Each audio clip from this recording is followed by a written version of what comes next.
예수님의 이름으로 간절히 기도드립니다. 아멘. 잘 지내고 계시는지요? 온라인상으로 예배드리시는 여러분들도 반갑습니다. 요즘은 요한3서 2절 말씀의 기도가 절로 나옵니다. 내 영혼이 잘됨같이 범사에 잘되고 강건하기를 내가 간구하노라. 이 기도죠. 정말 여러분의 영혼도 잘되고 범사도 잘되고 몸도 건강할 수 있기를 주의 이름으로 축복합니다. 말씀의 은혜가 필요합니다. 오늘 이 시간도 주의 말씀을 통해서 은혜 받으시고 더 영육간에 강건하게 사시기를 주의 이름으로 축복합니다. 1830년대 어느 날 독일의 트리어에 살던 유대인 소년이 법률가인 아버지에게 물었습니다. 아버지, 우리는 유대인인데 왜 유대인 회당에 안 가고 독일 루터 교회에 가야 하나요?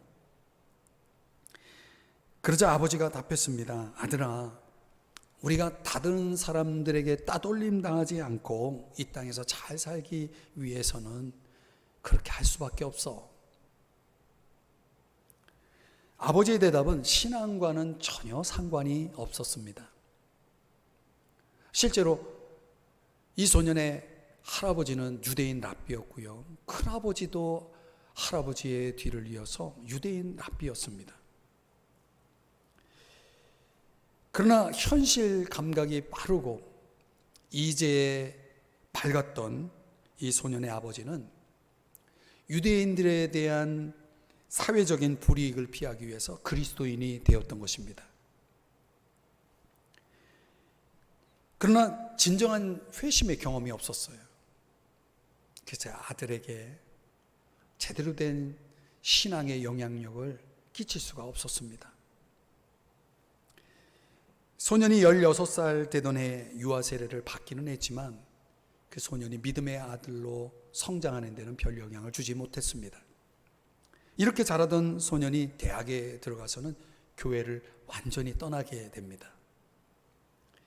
그리고 그의 나이에 30살이 되던 1847년에 엥겔스라는 사람, 여러분 들어보셨죠? 엥겔스라는 사람과 영국 런던에서 유명한 공산당 선언을 발표하게 됩니다.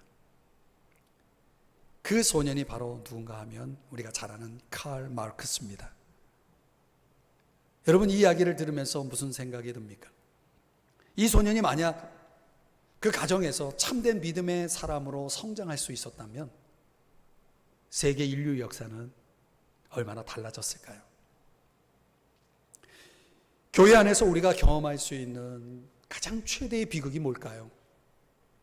그것은 교회 안에서 자라나고 교회 안에서 다니고 또 살면서 교회를 다니면서 믿음을 제대로 배우지 못하고 또 믿음의 삶을 제대로 살아가지 못하는 거 아닐까요? 이런 문제를 안고 있었던 교회 가운데 하나가 디도가 사역을 했던 오늘 이 디도서라는 본문의 배경인 그레데 교회였습니다. 오늘 본문 1장 13절 말씀에 보면요, 이 증언이 참되도다. 그러므로 내가 그들을 엄히 꾸짖으라. 이는 그들로 하여금 믿음을 온전하게 하고, 이렇게 말씀하죠. 이 본문을 현대어 성경으로 보면 이렇게 번역을 했습니다. 옳은 말입니다. 그러니 신도들이 강한 믿음을 갖기에 소홀함이 없도록 엄하게 가르치시오. 강한 믿음을 갖도록 엄하게 가르치라는 권면을 하고 있습니다. 여기 본문에 강한 믿음이라고 번역된 이 부분, 온전하게 하고라고 개역개정 성경에는 그렇게 말씀하고 있죠. 이 온전하게 하고라고 하는 이 단어는 무슨 뜻이냐면 건강하다, 잘 지내다, 타락하지 않다, 강건하다, 이런 뜻이에요. 믿음이라는 것이 건강해야 된다는 거죠. 타락하지 않고 강건한 믿음, 강한 믿음, 이런 믿음을 위해서 바울이 디도에게 부탁하고 있는 게 뭡니까? 아주 엄격한 가르침을 강조하고 있죠. 다시 말하면 적극적인 책망을 말합니다. 신앙생활하면서 여러분 책망을 받아본 적 있나요? 이런 적극적인 책망의 필요성은 오늘 본문에서 말하는 것처럼 강한 믿음을 위해서는, 건강한 믿음을 위해서는 때때로 필요하다라고 말씀하고 있는 거죠. 바울이 디도에게 그레데 교인들이 강한 믿음, 건강한 믿음을 갖기 위해서 너의 역할은 그들을 엄격하게 강하게 책망하면서 가르치라라고 그렇게 부탁하고 있는 것입니다. 자, 여러분, 그렇다면 이제 우리가 바울이 디도에게 건강한 믿음 생활을 위해서 권면하고 있는 것이 무엇인지를 살펴보겠습니다. 그의 권면을 통해서 우리가 추구해야 할 건강한 믿음 생활은 도대체 어떠해야 하는지 여러분들과 같이 나눠보도록 하겠습니다. 첫 번째는요, 진리를 소유하는 것입니다. 오늘 본문 14절 말씀을 한번 보시면요, 진리를 배반하는 사람들의 명령을 따르지 않게 하려 함이라 이렇게 말씀합니다. 여기 진리를 배반한다라고 하는 것은 거부한다 이런 뜻입니다. 거부한다. 그러니까 어떤 사람은 진리를 거부하죠. 그 진리를 거부하는 사람들의 말에 귀를 기울이지 말라는 뜻입니다. 다시 말하면 건강한 믿음 생활이라는 것은 반대적으로 진리를 환영하고 진리를 소유하는 것을 말합니다. 여러분, 믿음이 뭡니까? 믿음이라는 것은 진리에 대한 순종, 말씀에 대한 수용이 아니겠습니까? 그러니까 건강한 믿음 생활의 여부는 진리와 말씀과의 거리로 가늠할 수가 있는 것이죠. 흔히 믿음 생활에 문제가 생기는 경우를 보면 바로 이 문제가 걸리는 거예요. 진리에 대한 문제. 진리를 버리거나 진리를 멀리하거나 또 사람들의 말에, 사람들의 생각에, 사람들의 의견에 영향을 받을 때 틀림없이 그때 우리의 믿음에는 문제가 생기게 됩니다. 예수님이 바리새인들에게 지적한 그 내용이 바로 이것입니다. 마가복음 7장 7절 8절에 보면은 사람의 계명으로 교훈을 삼아 가르치니 나를 헛되이 경배하는도다 하였느니라. 8절이 중요해요. 너희가 하나님의 계명, 말씀은 버리고 사람의 전통, 말을 지킨다 이렇게 말씀을 하셨습니다. 우리가 기억할 것은 믿음이라는 것은 언제나 말씀, 하나님이 하신 말씀, 하나님이 주신 약속과 연관이 있습니다. 그래서 우리가 믿음이 있다라고 말할 때 그 사람에게 뭐가 있습니까? 말씀에 대한 확신이 있죠. 말씀에 대한 기대가 있죠. 말씀에 대한 의존이 있죠. 이런 걸 우리는 믿음이라고 말하는 것입니다. 예컨대 신실한 사람을 보세요. 어떤 특징이 있습니까? 신실한 사람은 그 사람이 말한 것에 대해서 그 말한 대로 행동한다는 거죠. 하나님의 경우도 마찬가지예요. 하나님은 무엇인가를 행하시기 전에 꼭 말씀을 주십니다. 굉장히 중요한 말씀을 드리는 겁니다. 하나님은 어떤 일을 하실 때 그 전에 꼭 말씀을 주십니다. 그리고 하나님에게 있어서 말씀과 행동은 항상 일치합니다. 저 유명한 민수기 23장의 말씀을 볼까요? 어찌 그 말씀하신 바를 행하지 않으시며 하신 말씀을 실행하지 않으시려. 하나님은 이런 분이라는 거죠. 여러분, 우리 믿는 자들 속에 있는 영생은 믿음의 생명이라고 말합니다. 믿음이라는 게 뭡니까? 히브리서 11장에도 말씀하는 것처럼 믿음이라는 것은 하나님 앞에 나아가는 게 믿음이에요. 하나님 앞에 나아가서 하나님께서 말씀하시는 걸 듣는 거죠. 어떤 말씀? 하나님께서 과거에 이러이러한 일을 하셨다라는 말씀, 또 앞으로 하나님은 이런 일을 하실 것이라는 그런 말씀에 대해서, 그런 약속에 대해서 그걸 듣는 것입니다. 들을 뿐만 아니라 그 들은 것을 확고히 붙잡는 것, 그리고 앞으로 하나님께서 그런 일을 하실 것이라고 하는 것에 대한 기대와 확신을 갖는 것을 우리는 믿음이라고 말하고, 그런 믿음의 생활을 해야 된다는 것이죠. 어린아이 같은 믿음을 가진 사람들은요, 항상 기대가 있어요. 하나님이 어떻게 하실까? 하나님이 어떤 일을 하실까? 이런 기대, 하나님의 말씀과 약속에 대한 기대가 있다는 것입니다. 사도행전 읽어보면 바울이 죽음의 위기의 순간에 주의 말씀을 듣습니다. 그러니까 정말 믿음 생활 잘하는 사람들은 결정적인 순간에 말씀을 듣습니다. 사도행전 27장에 나오는 내용인데요, 이런 말씀을 주시는 겁니다. 그러므로 여러분이여 안심하라. 나는 내게 말씀하신 그대로 되리라고 하나님을 믿노라. 그러니까 죽음의 위기의 순간에 바울에게 하나님이 말씀하셨어요. 안심하라. 아무도 죽지 않을 거야. 이제 바울이 배를 타고 가다가 그 바울이 탄 배가 파선의 위기를 맞습니다. 그 배 안에 타고 있는 200여 명이 넘는 사람들이 다 죽음을 이제 앞에 두고 있는 거죠. 그런 상황에서 하나님이 바울에게 말씀하신 거예요. 아무도 죽지 않을 거야. 한 섬에 이르게 될 것이야 라고 말씀하시죠. 근데 27장 마지막 끝절을 가서 읽어보면요, 모든 사람이 마침내 구조가 되었다라는 성경 말씀으로 끝납니다. 말씀대로 된 거죠. 하나님은 말씀대로 하시는 분이잖아요. 누가복음 1장 45절에도 마리아에게 하나님이 천사를 통해 주신 말씀이 있었는데요. 자 보세요. 주께서 하신 말씀이 반드시 이루어지리라고 믿은 그 여자에게 뭐가 있어요? 복이 있도다 그랬어요.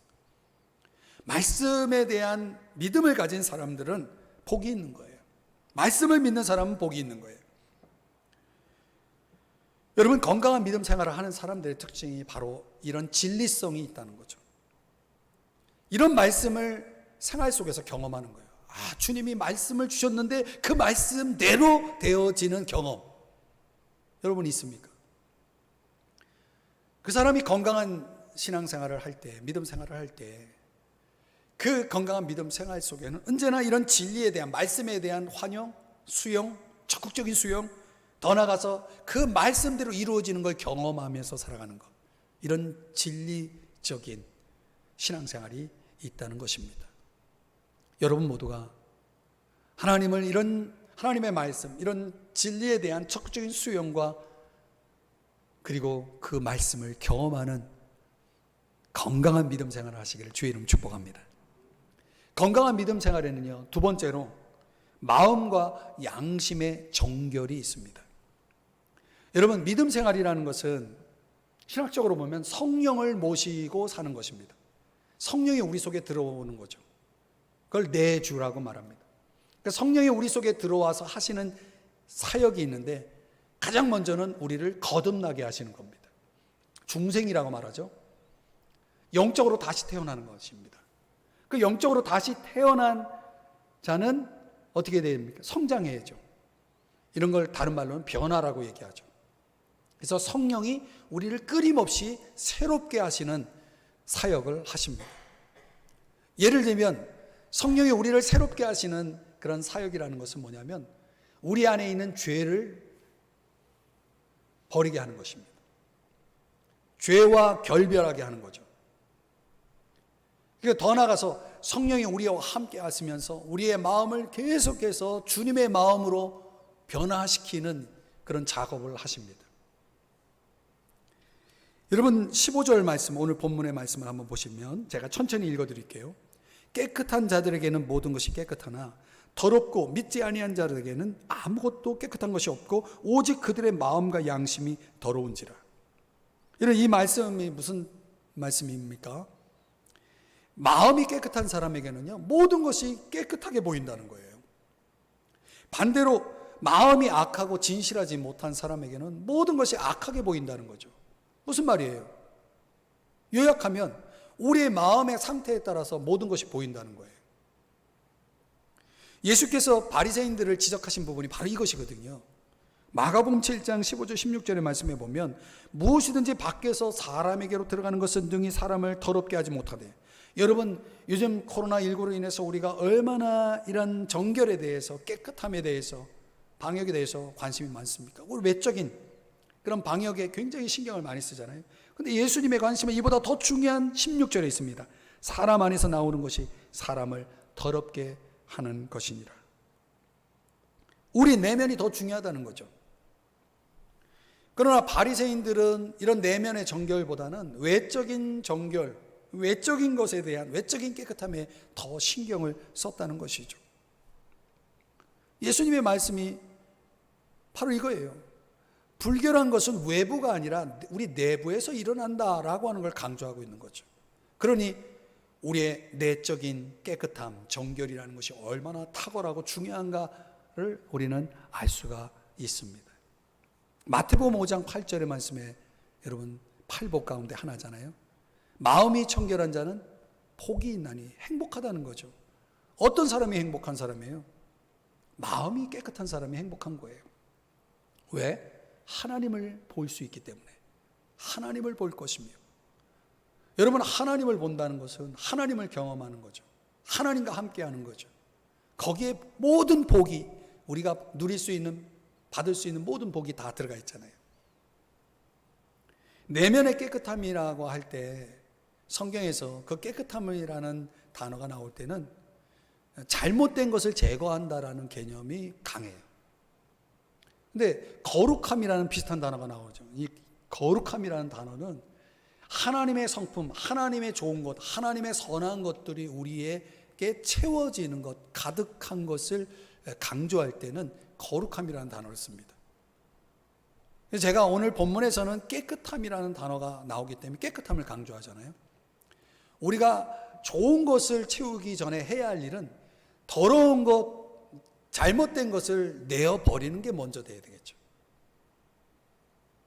성령은요, 먼저 우리에게 거룩한 걸 채우기 전에 먼저 잘못되고 더러운 것들을 제거하기 위해서 우리의 내면 속에 있는 속속들이를 다 파헤쳐서 잘못된 것들을, 죄악된 것들을 제거하는 작업을 하신다는 것입니다. 시편의 139편에 보면은 이런 말씀이 있죠. 하나님이여 나를 살피사 내 마음을 아시며. 하나님은 어떤 분이시냐면 우리 마음을 살피시는 분이시다. 우리를 시험하실 때, 우리를 테스트할 때 뭘 보고 테스트하냐면 우리 마음을 보시고 테스트하신다는 거죠. 또 시편 51편 10절 현대인의 성경으로 보면 다윗의 기도잖아요. 하나님이시여 내 속에 깨끗한 마음을 창조하시고 내 안에 확고한 정신을 새롭게 하소서. 깨끗한 마음을 창조해 주시는 하나님의 역사가 있다는 거죠. 그래서 저 유명한 기독교 저술가인 C.S. 루이스는요, 우리가 그리스도인이 될 때 우리를 온전하게 빚으시는 하나님의 작업에 합류하는 것이다, 이렇게 설명을 했습니다. 아주 멋진 표현이에요. 하나님의 작업이 뭐냐면 우리를 온전하게 만드는 거예요. 어디서부터? 우리 속부터, 우리 내면의 세계부터 우리를 아주 정결하게, 온전하게 하는 작업을 하시는데, 언제 그 작업을 시작하냐면 우리가 그리스도인이 될 때, 그때부터 시작한다는 거예요. 근데 이런 작업은 단번에 이루어지는 것이 아닙니다. 아주 긴 여정이죠. 그래서 우리가 신앙생활을 하면서 우리의 이 신앙의 긴 여정, 우리를 온전하게 하는, 우리를 깨끗하게 하는 이런 신앙의 긴 여정 속에 우리는 어디까지 와 있을까요? 그것은 우리 내면이 얼마나 변화되었느냐로 가늠할 수 있거든요. 근데 우리는 얼마나 변화됐습니까? 분명한 것은 하나님이 아시고 나는 알 수 있다는 거죠. 내가, 내 내면이 얼마나 변화됐는지를. 다른 사람은 몰라요. 그러나 분명한 건 나는 알아요. 하나님은 더 정확하게 아시겠죠. 우리가 이것 때문에 저와 여러분이 날마다 살아가면서 필요한 게 뭐냐면 내가 죽는 거예요. 내 안에 나는 죽고 예수가 살아야 된다는 거죠. 그래서 갈라디아서 2장 20절에서 사도 바울이 뭐라고 고백을 합니까? 내가 그리스도와 함께 십자가에 못 박혔나니, 이렇게 시작하면서 내가 사는 것은 오직 내 안에 그리스도께서 사시는 것이라 그랬어요.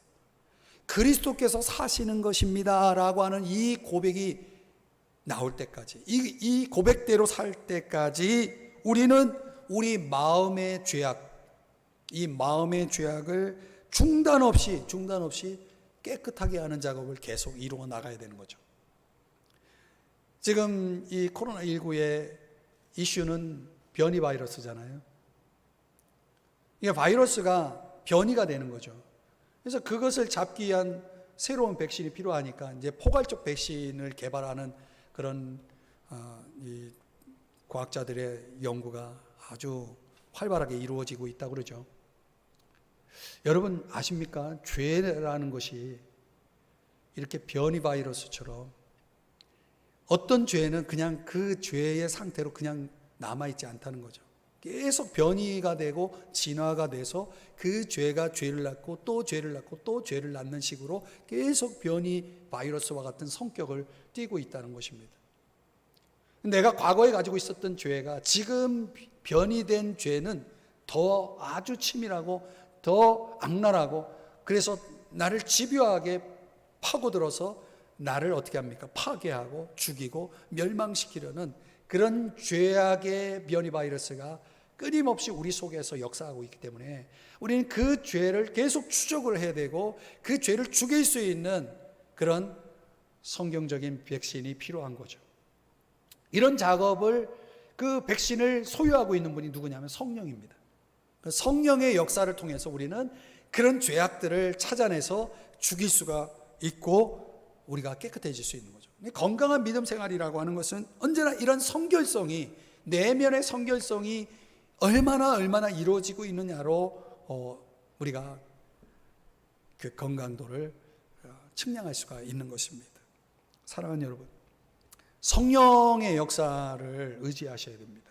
여러분 성령을 의지하지 않고는 우리가 그런 백신을 스스로 자생하고 만들어낼 수가 없기 때문에 성령을 의존해서 성령이 주시는 민감한 음성을 들으시면서 성령이 주시는 말씀에 대해서 깨달음에 대해서 죄를 지적할 때 책망할 때 그때 민감하게 아멘하고 그것을 척결하고 내어버리는 이런 일들을 끊임없이 해나가는 사람들은 건강한 믿음 생활을 해나가는데 이런 청소 작업이 이 내면의 청소 작업이 멈춘 사람들은 문제가 많은 거죠. 그건 믿음 생활이 제대로 이루어질 수가 없는 것이고 병든 신앙생활을 하기 때문에 그로 인해서 벌어지는 많은 불상사들이 불행들이 일어나는 것입니다. 그렇기 때문에 사랑하는 여러분, 건강한 믿음 생활을 위해서 우리에게 성결성이 중요한 겁니다.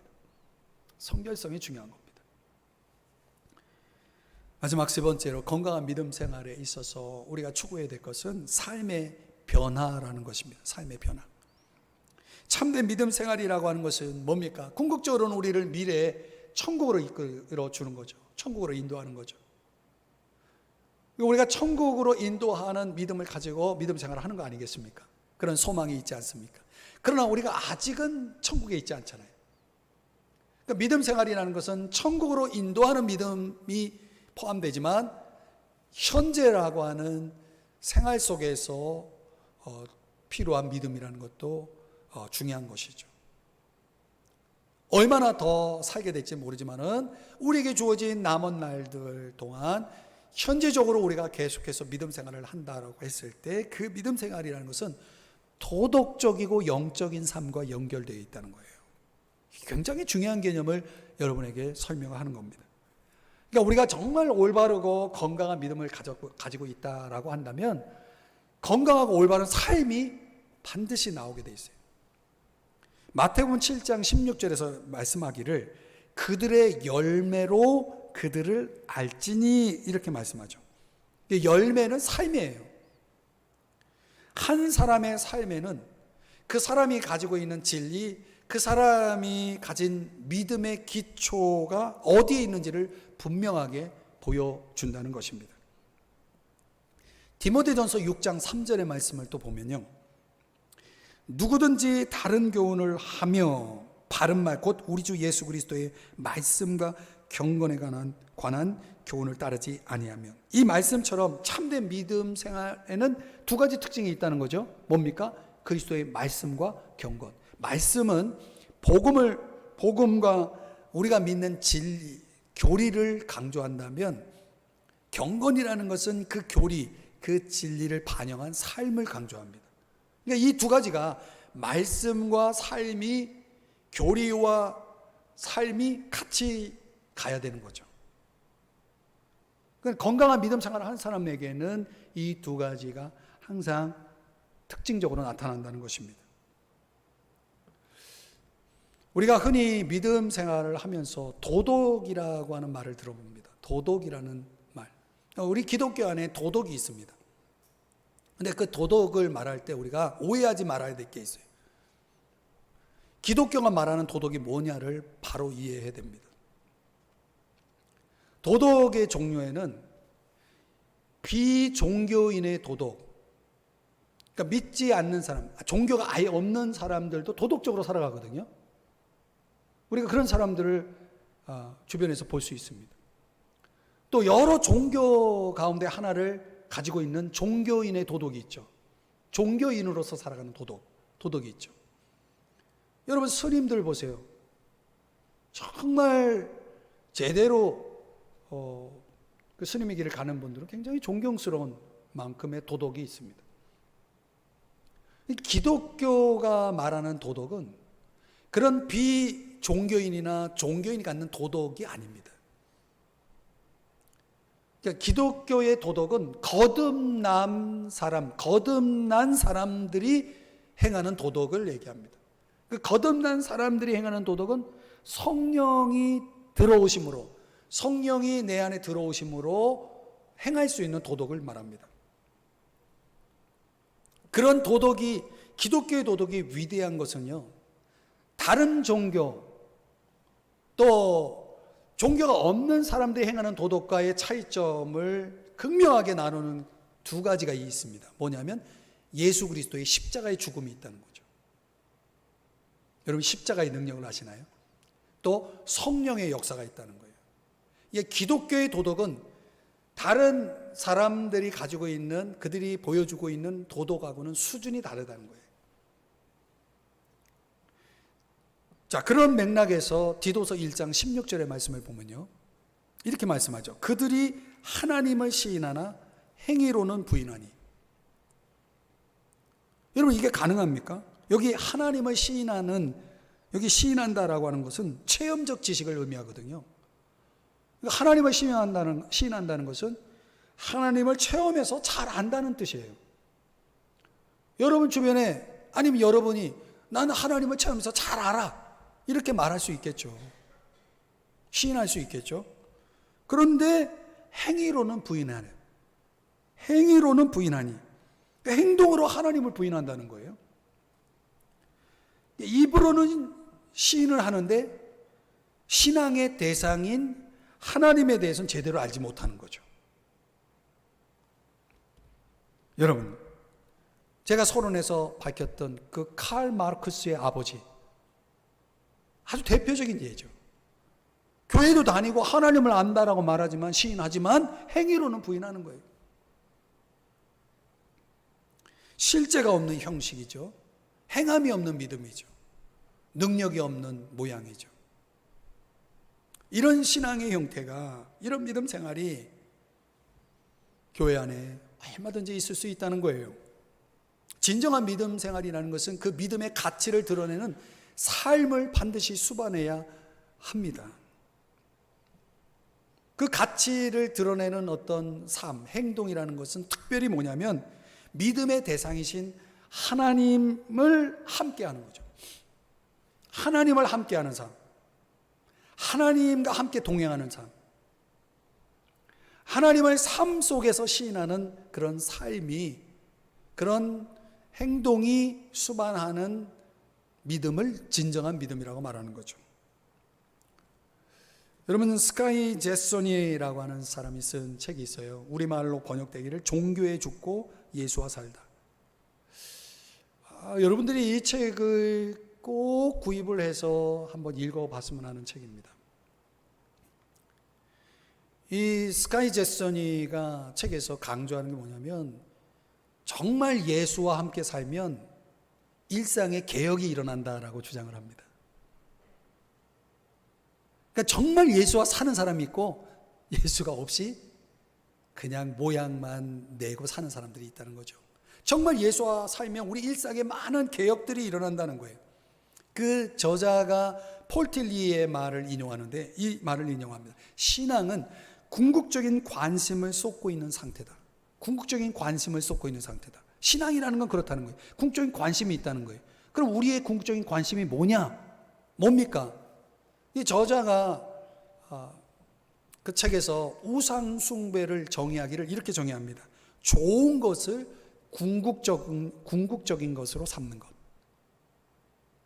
그러니까 우상숭배라는 게 다른 게 아니에요. 궁극적인 관심을 좋은 곳에 두는 거예요. 그러면 진정한 신앙이라면 궁극적인 관심이 어디에 있어야 되겠습니까? 어디에 두어야 되겠습니까? 좋은 것이 무엇이어야 되겠습니까? 하나님이 좋은 것이어야 되겠죠. 하나님이어야 되겠죠. 우리가 좋아하는 찬송처럼 주 예수보다 귀한 것은 없네 라고 하는 그런 찬양을 할 수 있어야 되겠죠. 그런데요, 여러분 탕자의 이야기 아시죠? 탕자 이야기. 아주 중요한 비유죠.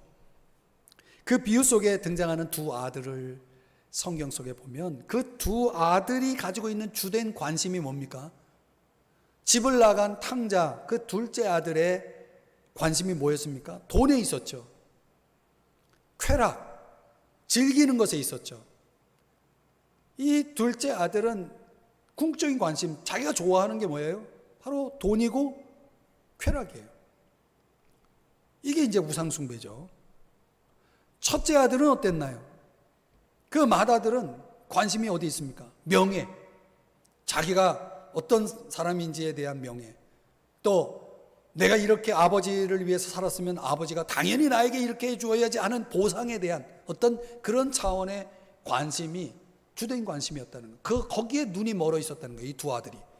그런데 그 누가복음의 말씀을 읽다 보면은 아버지, 거기 등장하는 아버지, 이 두 아들의 아버지의 주된 관심사는 뭐냐?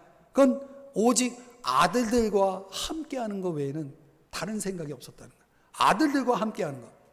누가복음 15장 31절 32절에 보면 이렇게 말씀합니다. 아버지가 이르되 얘야, 이거 큰아들에게 하는 말이에요. 얘야, 너는 항상 나와 함께 있으니. 이게 이 비유에서 가장 중요한 표현이고, 이 구절이 여러분들 이 구절 꼭 기억하셔야 됩니다. 너는 항상 나와 함께 있으니. 그리고 32절에 뭐라고 말합니까? 이 내 동생은 죽었다가 살아났으며 내가 잃었다가 얻었기로 돌아왔잖아요. 얻었기로 우리가 즐거워하고 기뻐하는 것이 마땅하다. 이 아버지의 기쁨이 뭡니까? 아버지의 즐거움이 뭡니까? 아들이에요. 아들에게 있는 거예요. 아들을 얻은 것, 아들이 돌아온 것, 아들과 함께하는 것. 그 탕자 이야기의 핵심이 바로 아버지의 궁극적인 관심인 함께하는 것이었다는 거죠. 여러분, 저와 여러분의 삶에 진정한 믿음 생활이 이루어지고 있다면 나타나야 될 중요한 특징이 뭡니까? 궁극적인 관심의 변화가 일어나야 되는 거죠. 아직도 나에게는 아버지에 대한 관심이 없고, 첫째 아들이든 둘째 아들이든 그들이 보여줬던 관심에 내 눈이 가 있다면, 내 마음이 가 있다면 그것은 아직 진정한 믿음 생활의 궤도에 서 있는 것이 아니죠. 정말 하나님과 함께하는 삶, 주님과 함께하는 삶이야말로 우리의 삶의 진정한 변화라고 말할 수 있습니다. 거기에 급진적인 삶의 변화가 뒤따라오는 것입니다. 여러분, 세상의 어떤 것도 우리의 통제 안에 있지 않습니다. 이 코로나19에서 여러분들의 통제 속에 있는 게 뭐가 있습니까? 여러분의 직업, 직장, 사업장, 자녀, 예배, 어떤 것도 여러분 마음대로 할 수 있는 게 없잖아요. 여러분, 이 세상은 내 통제 밖에 있다는 걸 아셔야 됩니다. 그래서 사람들은 뭘 느낍니까? 두려움이라는 걸 갖는 거예요. 내가 통제할 수 없기 때문에 두려워하는 거예요. 이 코로나19를 통제할 수 없기 때문에 우리가 거기에 대한 두려움을 가지고 있는 거 아니겠습니까? 어떻게 우리는 이 두려움을, 내 통제 밖에 있는 이 세상에 대한 두려움을 우리가 극복할 수 있겠습니까? 헨리 나우엔이라는 영성가가 거기에 대한 아주 좋은 답을 다음과 같은 비유로 설명하는데요. 여러분, 서커스단에 보면 공중보게라는 게 있잖아요. 그 고개사에게 있어서 그 고개의 성패에는 얼마나 그가 대단한 어떤 예술적인 그런 장면을 연출하느냐에 있지 않고 잡아주는 사람에게 달려 있다는 거예요. 여러분 공중근해 아시잖아요. 위에서 잡아주는 사람. 그 잡아주는 사람이 잡아줘야 그 고개의 성공이 실패가 결정된다는 거죠. 하나님을 그렇게 믿으라는 거예요. 그 잡아주는 분을 믿으라는 거죠. 우리를 잡아주는 분이 누굽니까? 하나님 아니십니까? 여러분, 그 고개사가 떨어진다라는 그 두려움에서 고개를 합니까? 절대 그러지 않잖아요. 나를 확실하게 잡아줄 거라고 하는, 나를 떨어지지 않도록 잡아줄 거라는, 나를 떨어지도록 놔두지 않을 거라고 하는 그런 신뢰, 그런 믿음 속에서 고개를 하잖아요. 우리도 하나님이 나를 떨어지도록 놔두지 않을 거라고 하는 그런 확신 가운데 살아가는 것, 그걸 헨리 나우에는 믿음으로 설명을 하고 있더라고요. 정말 너무 적절한 비유, 설명이 아닌가 생각이 됩니다. 여러분, 세상을 통제하려고 하지 마세요. 되지 않습니다. 오히려 믿음이라고 할 때, 우리가 믿음 생활을 잘 할 때, 그런 내가 통제하려고 하는 것들을 내려놓고, 나 자신을 내려놓고, 나를 잡아줄 분을 믿는 거, 그게 믿음 생활이라는 거예요. 그렇기 때문에 여러분, 그 하나님을 붙잡는 것이, 그런 하나님을 붙잡는 삶의 변화가 반드시 건강한 믿음 생활 속에 있어야 된다는 거예요. 지금 우리가 지금 평범하지 않은 이런 일상 속에서 저와 여러분들이 지금 확실하게 이걸 깨달아야 돼요. 이걸 깨달아야 돼요. 하나님을 붙잡는 것을 깨달아야 됩니다. 파스칼이요, 철학자 파스칼이 이런 말을 했습니다. 인류의 모든 문제는 방에 홀로 조용히 앉아있지 못해서 발생한다.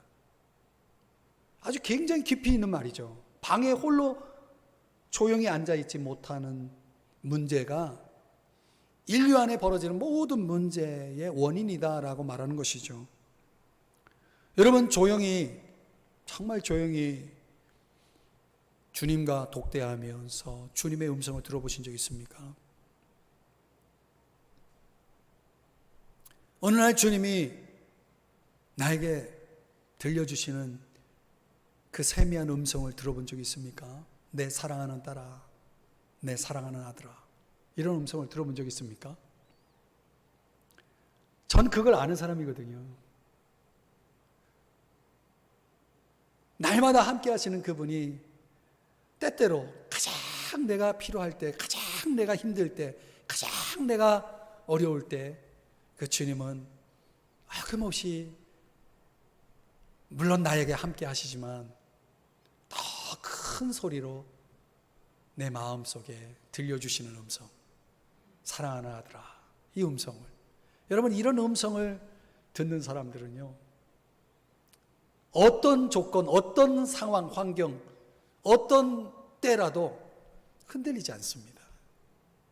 흔들리지 않습니다. 흔들리지 않습니다.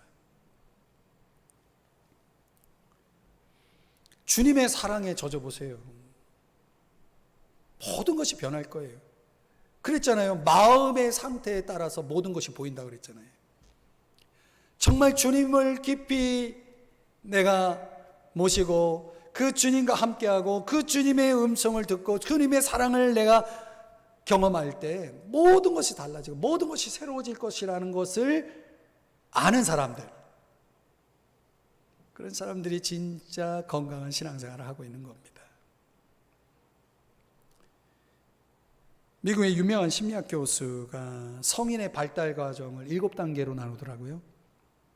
첫 번째 단계는 16세에서 17세인데 통제에서 벗어나려는 도망의 시기.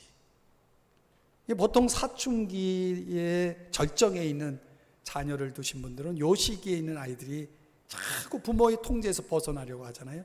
이게 다 그런 이유가 있다는 거죠. 18세에서 22세, 이 단계는 여러 삶의 가능성을 찾아보려는 탐색의 시기라고 말을 합니다. 그래서 요 나이에 있는 자녀들, 청년들을 가만히 보면 뭐 우리 자신도 그렇지만은 뭔가 내가 앞으로 어떻게 살아야지 하는 꿈을 찾고 뭔가 자신에 대한 미래에 대해서 고민을 많이 하는 때다. 이제 그렇게 설명하는 거죠. 23세에서 28세를 보면 생존을 위해 발버둥 치는 투쟁의 시기. 이렇게 설명하고요. 29세에서 34세는 인생의 깊이를 생각하는 회의의 시기다. 실제로 이 나이 때 굉장히 고민을 많이 했던 것 같아요. 35세에서 43세는 초조와 위기를 느끼는 불안의 시기라고 그래요. 뭔가 사회생활을 하면서 겪는 많은 갈등들, 문제를 통과하면서 아마 이런 불안의 시기를 경험하고 있다고 봅니다. 44세에서 50세 6단계인데요. 과거를 돌아보는 반성의 시기. 이때 조금 철이 드는 때가 아닙니까? 인생에 철이 드는 때. 반성의 시기를 겪는 거죠. 51세 이상, 이제 7단계의 마지막 단계에서는 나를 알고 너와 나의 관계를 알게 하는 성숙의 시기라고 이렇게 설명을 합니다. 뭐 좀 일리가 있어 보이지 않습니까? 우리가 이제 이런 시기를 겪으면서, 각 단계의 시기를 겪으면서 나름대로 내가 경험한 것들을 비춰보면 좀 맞는 말일 수도 있겠다라고 생각이 됩니다. 그런데 우리가 이런 모든 시기를 다 통과한 사람도 있고 지금 통과하고 있는 사람들이 있다면 이런 모든 시기에 공통점이 있어요. 뭔지 아십니까? 고독이라는 거예요. 홀로라는 거죠. 홀로.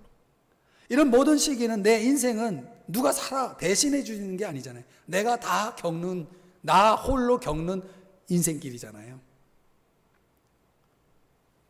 그런데요, 우리 믿는 사람들은요, 정말 홀로 걷습니까? 정말 혼자입니까? 정말 고독이 있습니까? 하나님이 함께 하잖아요. 주님이 함께 하잖아요. 주님이 함께 하기 때문에 이 모든 시기를 통과하면서 우리가 설 수 있는 거죠. 일어설 수 있는 거죠. 다시 시작할 수 있는 거죠. 극복할 수 있는 거죠. 그래서 어떤 상황 속에서도, 조건 속에서도 자유함이 있는 사람들, 그건 하나님이 함께하는 사람들이라고 말할 수 있는 거죠. 그런 차원에서 우리가 주님과 함께하는 삶의 변화, 그런 삶으로서의 변화가 있을 때 건강한 믿음 생활이 가능하다는 것입니다. 여러분 그 책을 읽어보셨을 거예요. 필립 얀시가 쓴 내 안에 하나님이 없다. 최근에 이 책이 눈에 들어와서 다시 좀 읽어보다가 제가 정말 이렇게 개인적으로 마음에 와닿은 한 사람의 편지가 있습니다. 편지 내용이 있는데요. 이 내용을 보면 저는 하나님이 계시다는 것을 알고 있습니다. 그분이 존재하는 것도 믿습니다. 단지 그분을 믿는다는 것이 무엇을 말하는지 모를 따름입니다. 하나님께 제가 기대할 수 있는 것은 무엇입니까? 그분은 나의 기도를 들어주실까요? 그분의 아들이 나의 죄를 위해 죽었다는 것을 믿어야 하나요? 나 자신을 행운아로 여기고 관계를 계속 유지해 가야 하나요? 여러분 이런 고민하는 사람들이 신앙인들 중에 있지 않습니까? 이렇게 생각하는 사람들. 자, 계속 조금만 더 읽어드리면 제가 성숙하지 못한 신자라는 것은 인정합니다.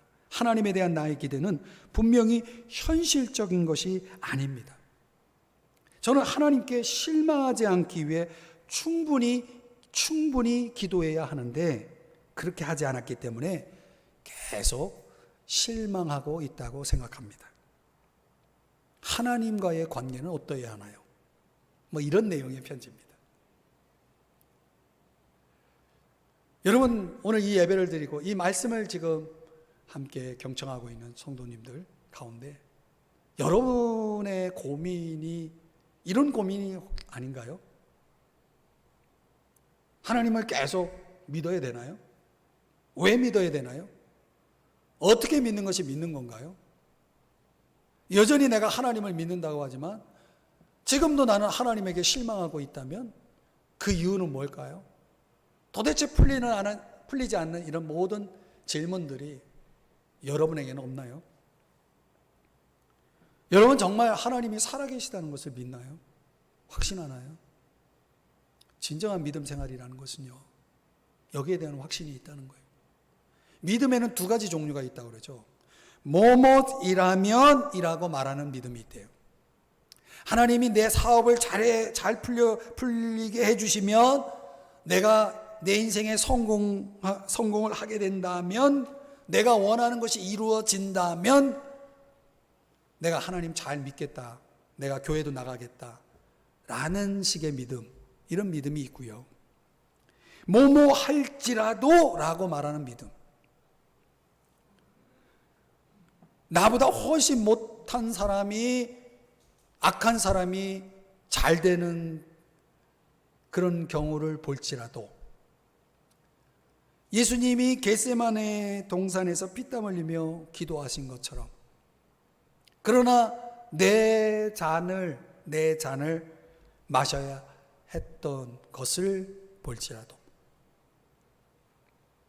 갈보리에서 십자가에서 죽으신 그 예수님처럼 어떤 고난이 내 삶 속에 찾아왔을지라도, 나는 여전히 나를 창조하신, 나를 구원하신 그 주님을 신뢰하고 난 여전히 주님을 믿을 거야 하는 그런 믿음을 가진 사람, 그런 믿음이 있다는 거죠. 여러분은 뭐뭐이라면 이라는 믿음입니까? 아니면 뭐뭐 할지라도 라는 믿음입니까? 사랑하는 여러분,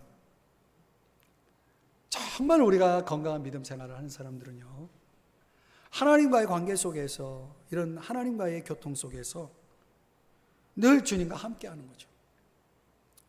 그분이 나를 사랑하시는 그 사랑을 내가 알고 그 사랑에 깊이 젖어서 살아가는 것이죠. 내 삶에 무엇이 드리워지더라도 그분을 향한 내 마음이 흔들리지 않고 실망하지 않고 여전히 그분을 신뢰하고 바라보고 그분과 함께하면서 살아가는 것이죠.